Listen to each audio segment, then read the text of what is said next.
We've got a great guest tonight at Inquirer.com, Sixers insider Keith Pompey, who's going to walk us through what happened and where things are going and how this thing is all going to get fixed, because I know Keith's got all the answers. Welcome back to Philly Pressbox Radio, Keith Pompey. Hey, thanks for having me back on the show, fellas. Hello, Keith. We're going to talk about Ben Simmons, but I'm going to make you wait a minute or two for that. Great to have you back on. We thought when we booked you, Keith, that we'd be talking about the Sixers Bucks or Sixers Nets starting their conference final series tonight. Now, instead, we're doing kind of a season autopsy of sorts. So we'll hold off on Ben Simmons for now. But I want to ask you, first of all, how much blame does Doc Rivers warrant for what happened over this last 2 weeks to the Hawks?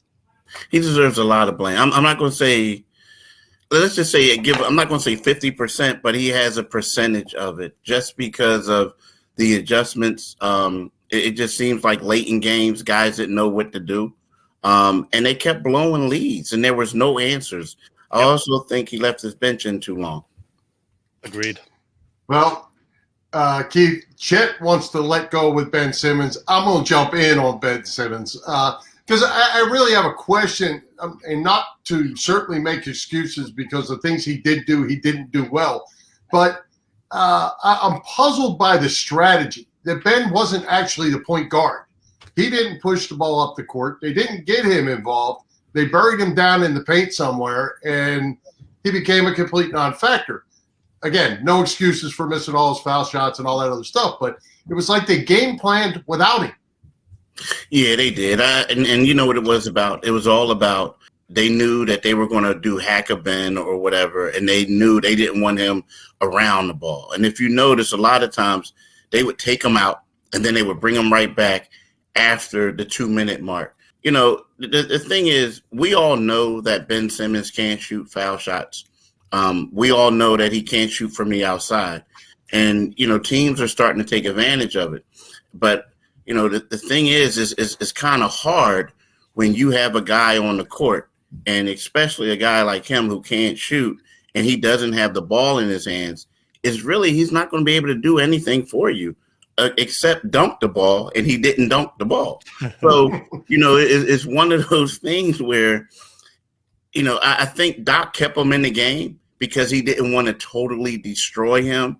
But it just looked like they were settling to play 4-on-5, and you can't do that in a close Game 7. You just can't do that at all.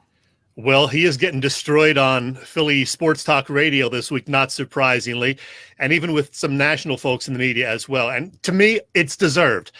You can forgive a guy for, you know, missing shots or for having occasional turnovers, but it seemed evident that Simmons just didn't really want the ball. He didn't want to take shots. He didn't take a single fourth quarter shot the last 3 or 4 games, which is ridiculous. What's going on with him? Is it all a mental thing or mostly a mental thing? It's mental. I mean, 100% mental. You know, like this is my 8th year. This was my 8th season covering the Sixers. And I think, 5 with him. And I'm telling you, I would go to the arena early and I would see him do his workout. I mean, he would go all around the 3-point line, draining threes, and then he would hit the foul shots at an extremely high percentage. But as soon as when the crowd came into the arena, it's kind of like the lights came on, the game, so to speak. That's when he started missing. And it's 100% mental with this guy. I don't know. I mean, to a point, I got tired of taking videos of him, you know, making foul shots and making threes because people criticizing me for teasing them. So, you know, seriously, they were. But yeah, it's 100% mental with Ben Simmons.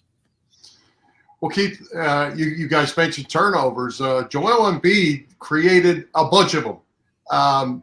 10 Atlanta turnovers in the last game, 8 for Embiid, his own self, of the 17 for the Sixers. I was a little puzzled by Embiid's end-of-year statement where it was almost like he knew the house was going to burn down, and don't burn it down with me in it because I did this, I did that, I did that. I didn't much like that. Yeah, I didn't like it either. I mean, and I know what he was saying. He played his heart out, but I didn't feel like that was the time right then and there, because even if he meant it to come across another way, like, hey, I'm sorry, y'all, I tried everything. You know, it's kind of looked like, well, The other dude didn't play up to par, but I did mine. Don't blame me. Don't blame me. I'm not a part of this mess. And you're right. I mean, initially I listened to it, but then I listened to it again, and I came away the same way you feel, Bill. I just really didn't like that. I didn't feel like that was the time or the place for it. Yeah. Well, not surprisingly, Daryl Morey didn't come out and say definitively either way whether Simmons will be here in the fall or not. But with his trade value pretty much having plummeted over the last few weeks, I'm guessing that he may well be back. So if that's the case, what is the plan? What are they going to do to fix him? I think they've tried the sports psychologist thing before. They've tried, having a shooting guy, Herb McGee, I believe, was brought in. What are they going to do? And, is he a guy who's willing to work with somebody who's going to try to help him? Because we heard maybe he's not. Well, they need to go out and hire John Townsend back. And the reason why I'm saying John Townsend was the shooting coach that they hired specifically for Ben. And he was there his rookie year. And that's when Ben Simmons shot 70% from the foul line, right? Ben Simmons didn't want to deal with him anymore, so to speak. He wanted to hire his brother. And that's when his brother came. And when you look at from the 70% to the 34% now, it seems like this guy really knew what he was doing, comparable to others. But, I think what it is how everyone is kind of that old saying where, okay, well, he struggled under their watch. I know what I'm going to do. Talking about Doc Rivers, we're going to devise a plan for him. We're going to do whatever we can to make sure that he'll do it the right way. Well, at the end of the day, it's up to Ben Simmons. Mm-hmm. It doesn't matter who he works out with. I mean, he can work out with his high school coach, JV coach, whatever. If you don't put in the work and if you're not dedicated to it, it's not going to work out. So that's what they're thinking, that, hey, we can do this now. Another thing is, if you come out and you say we're going to work on his shot and you do work on his shot, that also does increase his trade value a little bit too. So, you know what I mean? You don't want to make it seem like he's damaged goods as it sounded like the night before. And then the next day, Doc Rivers says, oh, we still believe it and we're going to work on his shot. So that's trying to raise his draft, not draft, but his trade value up a little bit. Yep. Yeah. Well, are you on the page to blow this thing up? I mean, can they win with Harris, Simmons, and Embiid, or do they need to make moves and improve one of those three? I think they still need to make some moves. They do. The thing is, and I get it. You're going to try to figure it out. I think the problem is right about now, as Chet alluded to, his trade value is so low. So what are you going to get back in return? Now trading him for James Harden would have been great right about now. A lot of people would have been excited about that. Or if you got a Kyle Lowry, a local kid. But my thing is, with his stock dropping and the fact that Doc Rivers said what he said the night before, which drops it even lower, people are like, hey, we're not giving you what you want for Ben Simmons. We'll give you a couple expiring contracts, but we're not giving you a mega star that you think you deserve to get. So it's going to be hard, in my opinion, to get something back for him that you think that you can win a championship with immediately. Well, another thing that won't help his trade value is what we heard from Stephen A. Smith via, someone texting him yesterday. For people who haven't heard it, this is it right here. I just received a text from somebody very, very close to the situation in Philadelphia about Ben Simmons. This is a quote. This is not me. This is them.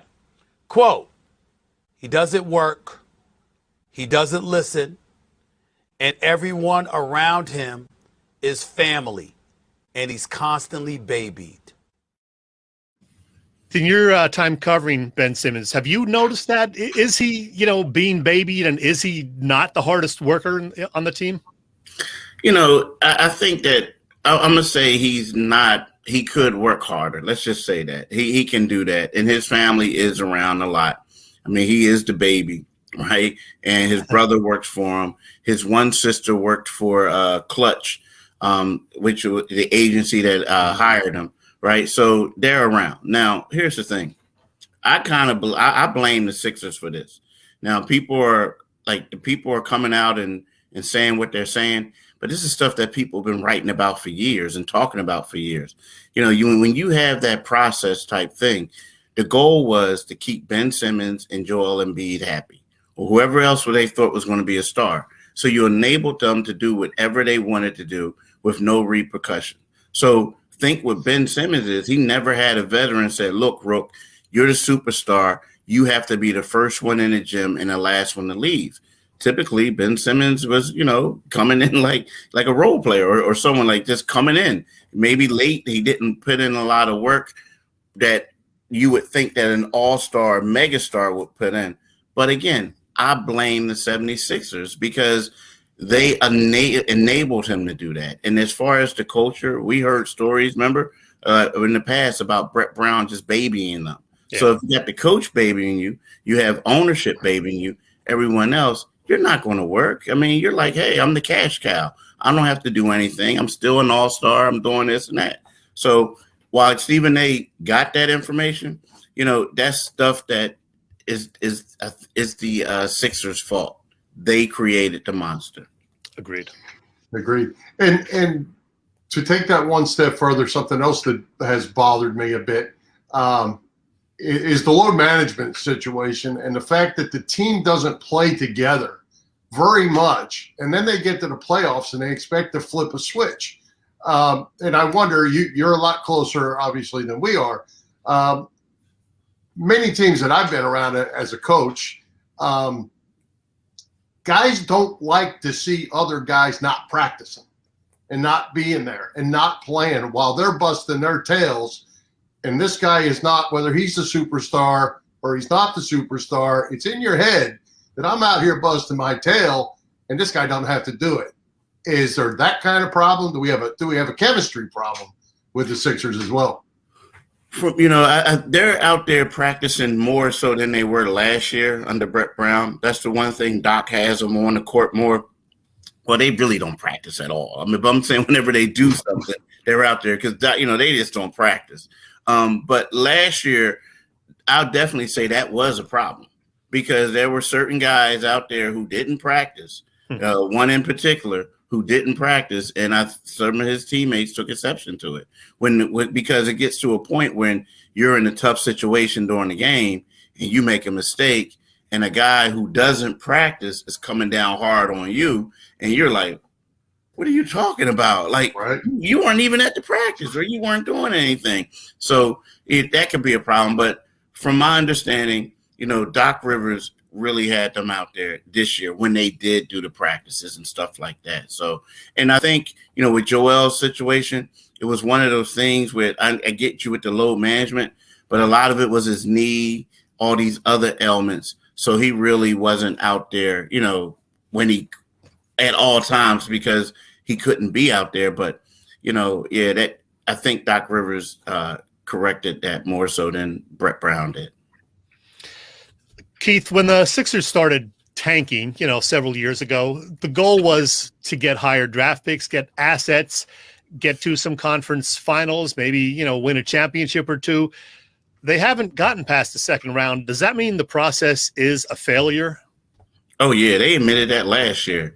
I mean, especially you look at this stuff right here where you got, the X and the question mark. Yeah, it was a failure. I mean, the one thing is I would say Dario Saric, was a good player. Robert Covington was a good player. They were not superstars, but the Sixers ended up trading them for Jimmy Butler, thinking that was going to be part of the process where you go out there and we have acquire assets so we can go out and make a trade. Well, you made a trade and this guy left after a year. So that was bad. And when you look at it, it's kind of like, and I wrote this and I offended a couple people who had a 1976 Chevette. And I said, the Sixers are the equivalent of a polished 1976 Chevette. And what it means is it has a nice paint job. It looks good, but it still has high mileage and engine trouble. Right. And that's what they are. And I'm sorry to say that because, you go out there, you get these guys, you're hearing all the noise about how great they are. They get a new coach, they get a new general manager, a president of basketball ops, and they still go out in the second round. So they have a long ways to go. And you are right, because the process, right about now, they just seemed like the idea was good, but they didn't draft the right players. Right now, the only player that you can say is legitimate is Joel Embiid, and he has yet to play a full season, right? He has yet to be healthy in the playoff game. And Ben Simmons, a question mark, and all the rest of the guys who they drafted in the first round, lottery picks, are all gone. So that's kind of bad. Yeah. Well, you're the general manager, Keith, for the moment. Where do we start? What's the first thing General Manager Keith Pompey does to right this ship? Man, the first thing I would do is I have to try to bring a point guard in here. I mean, a real point guard. And I'm not saying a knock about Ben Simmons, but I'm talking about you need a leader of men. You need someone who's going to be an extension, of as a coach on the floor. You look at a guy like Chris Paul. He's old, right? That's what they say in basketball terms. I wish I was Chris Paul's age, but they say he's old, right? Me too. Yeah, exactly. They say he's old. But, it's funny. You look at a team like the Phoenix Suns, a team that, been struggling for years, and all of a sudden they go get him, and they're in the conference finals. He's not even playing right now, but he's texting everyone. He's making sure they do everything, communicating with the coach. That's a leader, and that's a point guard. That's what the 76ers need, and they need some pretty good, they need to shore up the bench, and they need some pretty good shooters, some more. But you need to start, in my opinion, with a legitimate point guard, someone who is proven, and they have to go get that now, because I don't think that they're going to win anything that way. See, here's the problem with Ben Simmons being a point. Typically, when I grew up and I played basketball, little league, the coach would say, we have us doing drills, right? Shooting the ball, stuff like that. Well, if you were the best shooter on the team, sometimes like you can shoot your foul shots, they're like, okay, he's going to be a guard. He's going to do this. He's going to do that. Because we were all like the same height at that time. And then all of a sudden, they start working on his ball handling. They start doing everything else like that. And he became the leader. And right now we have a situation where you have a guy who has the ball in his hands, but you have to take the ball out of his hands in the playoffs because he can't make foul shots. And I think you're not going to win that way at all. Agreed. Keith, final thing for me. Hawks, Bucks, Clippers, Suns, who you got? You know what? I have the Suns thing is going to be easy. I'm going to take the Suns, right? I'm going to take the Suns. And as good as the Hawks were, I think the Bucks are just a good team. I can't see. I think Trey's going to get his points, but I think the fact that they were missing two starters against the Sixers, I think that's going to come back and haunt them against Milwaukee. I think Milwaukee is going to go to the finals. Okay. All right. Well, Keith, that time just flew by. We appreciate you coming by and joining us as always, and always great info. Hey, thanks for having me on the show, fellas. Wait, all right. You didn't get to rib him about the Giants? I wanted to rib him about the Giants, but the Sixers have us all so irritated. I just didn't even want to go to the Giants. Okay. We'll get him back for football season, though. Oh, okay, yeah, dude. Everyone's giving me a pass, even my cousins. But we're not going to talk about the Giants. All right. Thanks a lot, Keith. Thanks, Keith. Thanks for having me, fellas. Bye. All right.